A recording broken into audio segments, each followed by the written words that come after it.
When I first started teaching, I spent a lot of time flipping through history textbooks.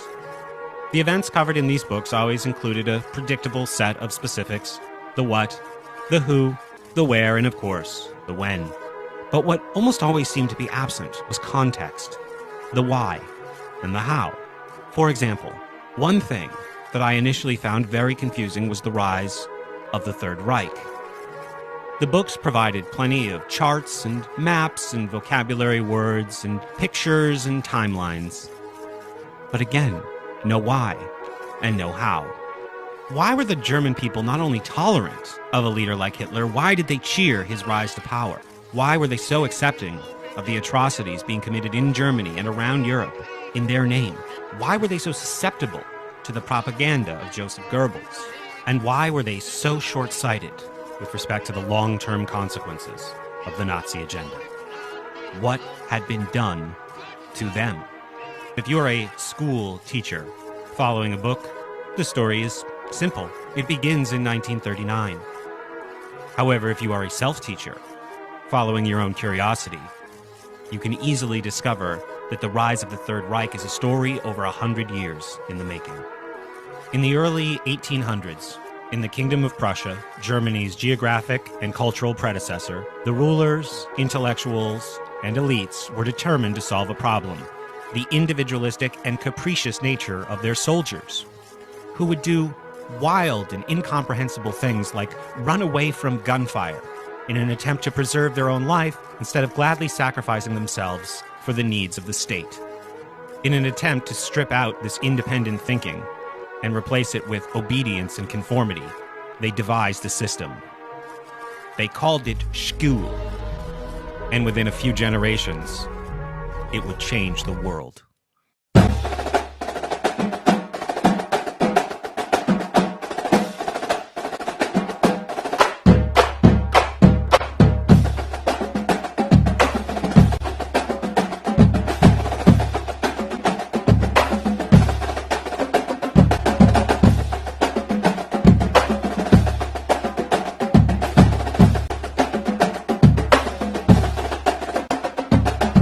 On the surface, the story was that these schools were set up to provide the children of society with an opportunity to be educated, but a closer look reveals almost the opposite to be the truth.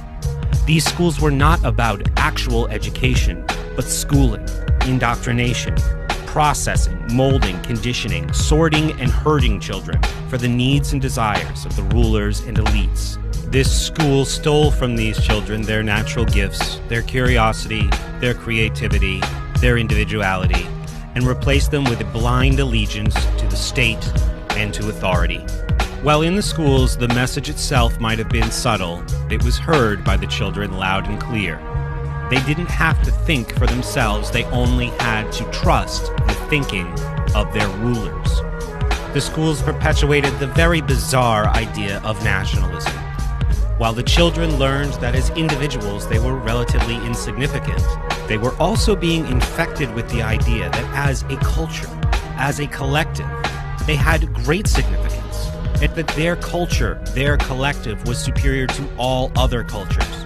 So much so, in fact, that they were justified in exporting their beliefs to other people in other places. As a result, they allowed themselves to be dragooned into imperial pursuit after imperial pursuit, and they never were able to look closely enough at the situation to recognize how much it was hurting them, while at the same time benefiting those in power. And wouldn't you know it, after an extended period of time marching around and trying to stick the flag in different places, they found themselves in complete economic ruin.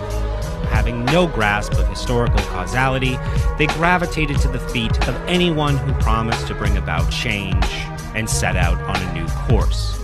At almost the same time, they were confused about international relations and crippled by fears of foreign invaders, and gravitated to the feet of people who claimed that they could be protectors. And they accepted the claims of these people that their goal was peace, even if at the same time they waged preemptive wars.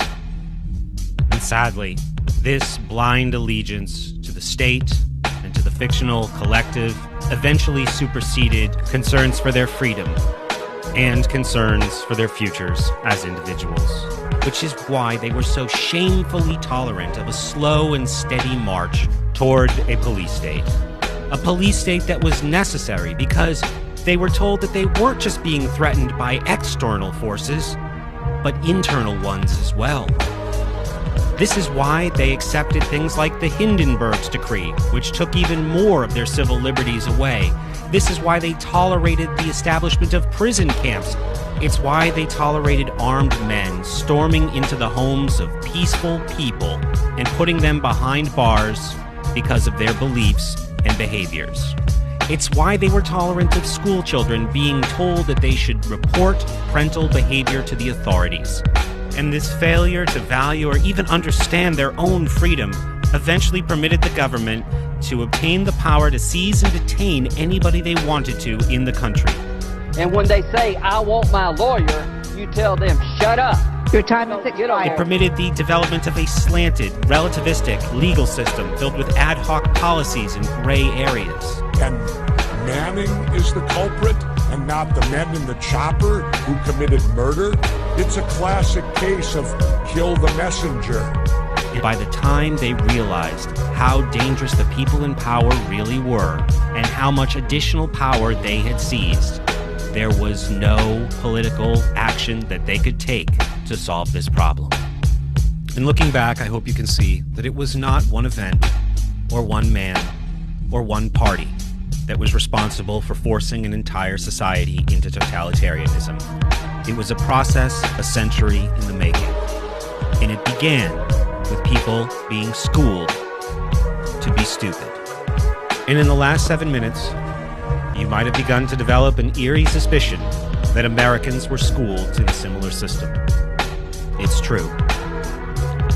In the 1840s, the Prussian system was imported to the United States by the father of public education, Horace Mann. In his 7th annual report to the Massachusetts Board of Education in 1843, Mann praised the Prussian system, even though he was forced to acknowledge the destructive power that it had on the minds of children. But don't panic. Mann simply stated, if Prussia can pervert the benign influences of education to the support of arbitrary power, we can surely employ them for the support and perpetuation of Republican institutions. So that's good.